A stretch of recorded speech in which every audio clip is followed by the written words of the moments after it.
بسم اللہ الرحمن الرحیم نحمده ونصلی ونسلم علی رسولہ الکریم الامین وعلی آلہ وصحبہ وأہل بیتہ اجمعین اما بعد فاعوذ باللہ من الشیطان الرجیم بسم اللہ الرحمن الرحیم قل من كان عدوا لجبريل فإنه نزله على قلبك بإذن الله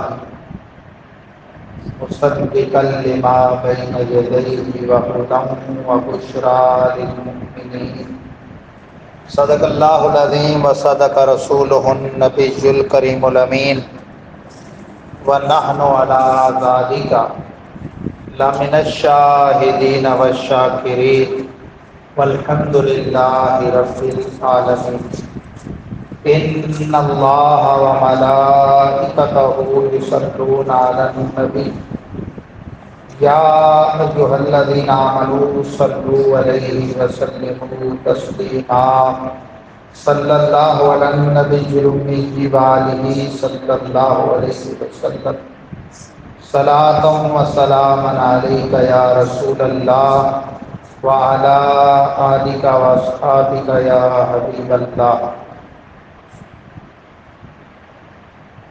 حمد و صلاۃ کے بعد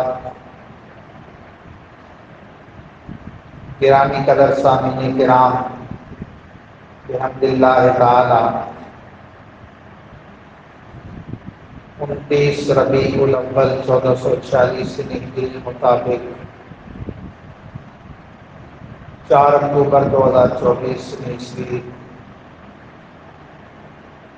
جمعہ کا روز روشن ہے۔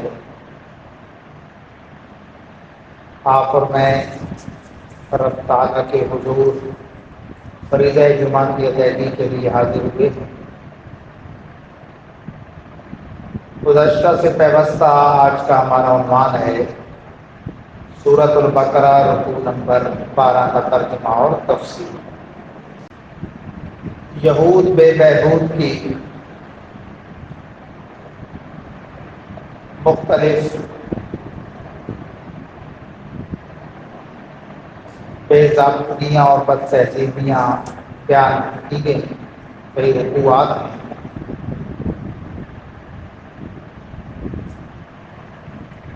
اسی ذکر کو آگے چلاتے ہوئے ارشاد ہوتا ہے قل من کان عدوا لجبریل، کہو اے حبیب کون ہے دشمن جبریل کا؟ فإنه نزله على قلبك بإذن الله مصدقا لما بين يديه وهدى وبشرى للمؤمنين۔ جبریل نے تو اتارا ہے اس کلام باری کو آپ کے قلب پر اللہ کے اذن سے، اس حال میں کہ وہ کلام تصدیق کرنے والا ہے اس کی جو آپ اس کلام سے پہلے موجود ہے، سامنے ہے، اور وہ کلام ہدایت ہے اور ایمان والوں کے لیے رب تعالیٰ کی نعمت کی بشارت۔ یہ بھی ایک بڑی ان کی عجیب بات تھی، ابن سوریہ نے بکواس کیا کہ ہمیں جبریل ہمارا مخالف ہے، وہ ہمارے خلاف باتیں لاتا ہے، اور رب تعالیٰ کا قانون یہ ہے کہ اس کے کسی ایک پیارے کا انکار گویا سب پیاروں کا انکار۔ قوم نوح نے حضرت نوح کو جھٹلایا، حالانکہ اس وقت کوئی اور پیغمبر بھی نہیں تھا۔ قرآن فرماتا ہے کذبت قوم نوح المرسلین، قوم نوح نے سب رسولوں کو جھٹلایا۔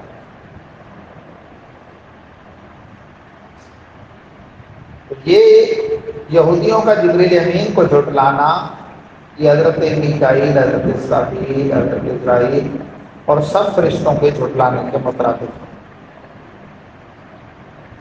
حالانکہ ان کا کوئی قصور نہیں، وہ تو رب تعالیٰ کا کلام لائے۔ یہود جس پیغمبر کا کلمہ پڑھنے کے مدعی ہیں، حضرت موسیٰ کلیم پر بھی تو اللہ تعالیٰ نے آسمانی کلام اتارا، وہ بھی من جانب اللہ ہے۔ جبریل امین کے ذریعے اپنے آخری نبی صلی اللہ علیہ وسلم پر جو کلام اتارا وہ بھی من جانب اللہ ہے۔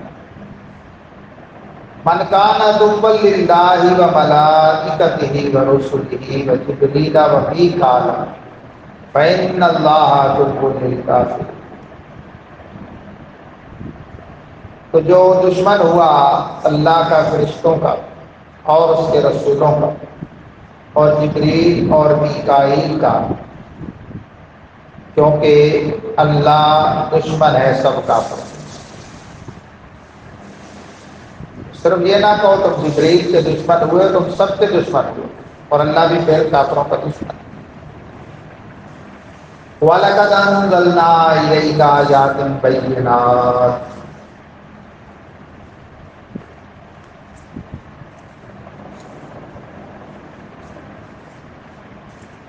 اور البتہ تاکہ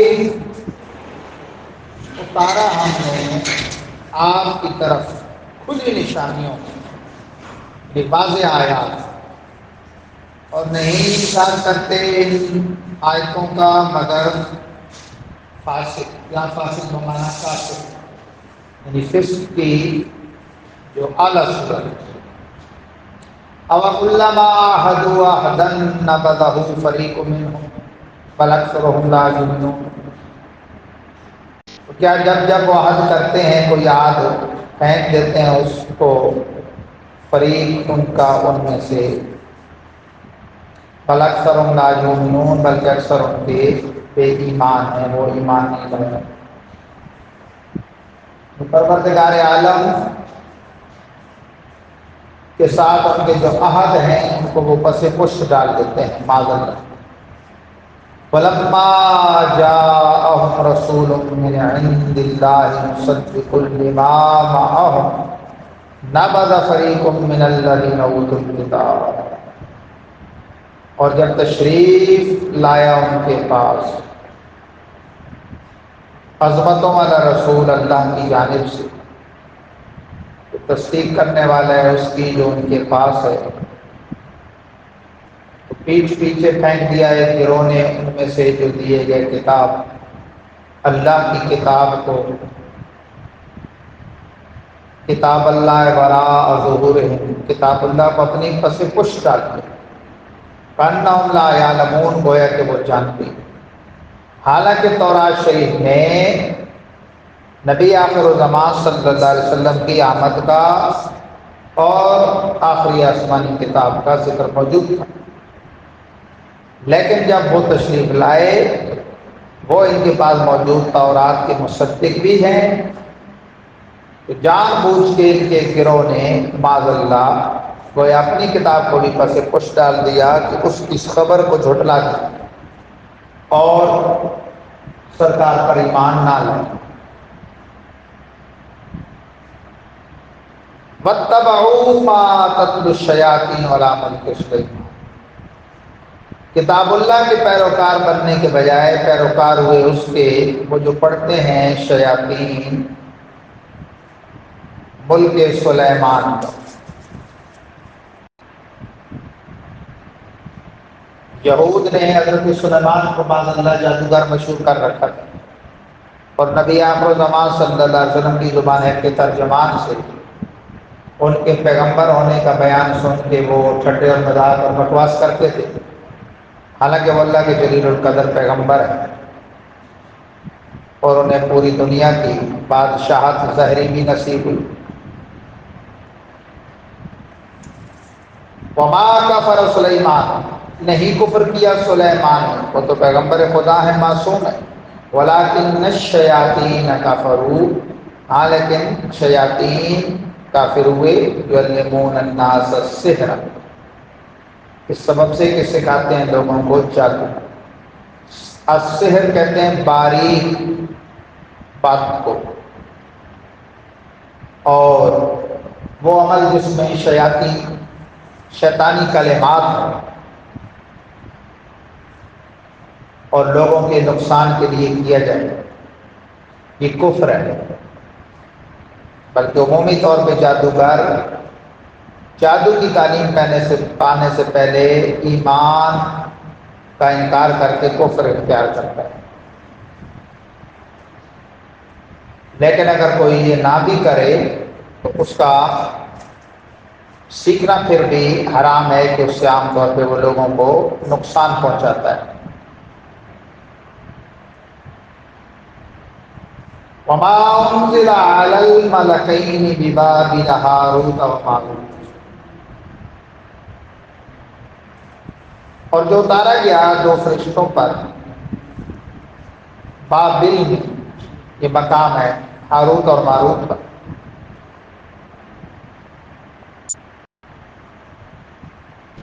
ان کو اللہ تعالیٰ نے آزمائش میں مبتلا فرمایا، جیسا اس کی شان کے لائق ہے اور جیسے اس کی حکمت تھی، یہ بھیجے گئے۔ وما يعلمان من احد، اور نہیں سکھاتے تھے یہ کسی ایک کو، حتی یقولا، یہاں تک کہ پہلے اسے کہتے تھے انما نحن فتنۃ فلا تکفر، ہم میری آزمائش میں ہیں تو کفر مت کر۔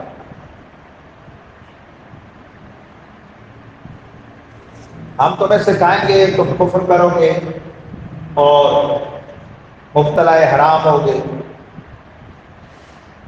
فَيَتَعَلَّمُونَ مِنْهُمَا مَا يُفَرِّقُونَ بِهِ بَيْنَ الْمَرْءِ وَزَوْجِهِ، لوگ سیکھتے تھے ان دونوں سے وہ کہ فرق ڈالتے تھے اس کے ساتھ درمیان شوہر اور اس کی بیوی کے، یعنی کم از کم وہ اس کا ارتکاب حرام کام کا کرتے تھے، اور وہ سمجھتے تھے کہ یہ ان کے عمل کی تاثیر ہے۔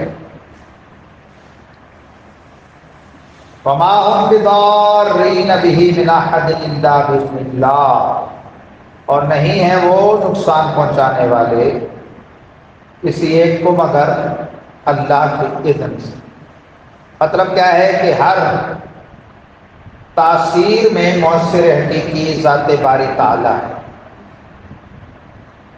جیسے طبیب مریض کو دوا دے تو وہ مؤثر ثابت ہو کہ شفا کا ذریعہ بنے، تو وہ اس کے اندر جو تاثیر تخلیق ہوئی وہ خلق اللہ تعالیٰ کی۔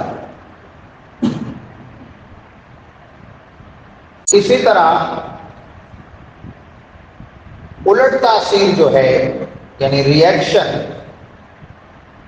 وہ بھی خلق اللہ تعالیٰ کی، جس کی مشیت نہ ہو، وہ نہ چاہے تو نہ ایکشن ہو سکتا ہے کسی چیز کا، نہ ری ایکشن۔ وَيَتَعَلَّمُونَ مَا يَضُرُّهُمْ وَلَا يَنفَعُهُمْ، اور سیکھتے تھے وہ لوگ وہ چیز کہ جو ضرر پہنچائے ان کو اور نفع نہ دے، تو یوں اس کا سیکھنا کم از کم حرام ضرور تھا، اور پھر وہ اس کے ذریعے کفر بھی کرتے تھے، اس میں شیطانی کلمات پھیلاتے تھے۔ وَلَقَدْ عَلِمُوا لَمَنِ اشْتَرَاهُ مَا لَهُ فِي الْآخِرَةِ مِنْ خَلَاقٍ، اور البتہ تحقیق سیکھا ان لوگوں نے وہ کہ بیچا اس کو اس چیز کے بدلے کہ آخرت میں ان کا کوئی حصہ، ایسا سودا کیا اس کے ذریعے کہ جس کا آخرت میں نفع ہے۔ وَلَبِئْسَ مَا شَرَوْا بِهِ أَنفُسَهُمْ، اور البتہ برا ہے وہ جو انہوں نے خریدا جس کے بدلے اپنی جانوں کو، لَوْ كَانُوا يَعْلَمُونَ، کاش کہ وہ جانتے۔ وَلَوْ أَنَّهُمْ آمَنُوا وَاتَّقَوْا لَمَثُوبَةٌ مِّنْ عِندِ اللَّهِ خَيْرٌ، اور البتہ بے شک جو ایمان لائے اور ڈرے، یہود میں سے بعض ایمان لے آئے، جیسے حضرت عبداللہ بن سلام بڑے جلیل القدر صحابی ہوئے، عالم تھے تورات شریف کے، اور پھر اللہ تعالیٰ نے انہیں نبی آخر الزمان صلی اللہ علیہ وسلم پر ایمان لانے کی سعادت نصیب فرمائی۔ فرمایا لَمَثُوبَةٌ مِّنْ عِندِ اللَّهِ خَيْرٌ، جو ان میں ایمان لائے اور تقوی اختیار کیا، البتہ ان کے لیے ثواب ہے اللہ کے ہاں بہتر، جو اس دنیاوی اجر سے افضل اور اعلیٰ ہے۔ لو کانوا یعلمون، کاش کہ وہ جانیں۔ تو یہ یہود کا معاملہ تھا، اور ان میں نفاق بھی منافقین مکہ کی طرح یہود مدینہ میں بھی نفاق بھی ٹوٹ ٹوٹ کے بھرا ہوا ہے۔ پروردگار عالم ہم سب کو ایمان و اسلام پر استقامت نصیب فرمائے، ہر قسم کے کفر اور نفاق سے بچنے کی توفیق عطا فرمائے۔ وآخر دعوایا الحمد للہ رب العالمین، وما توفیقی الا باللہ العلی العظیم۔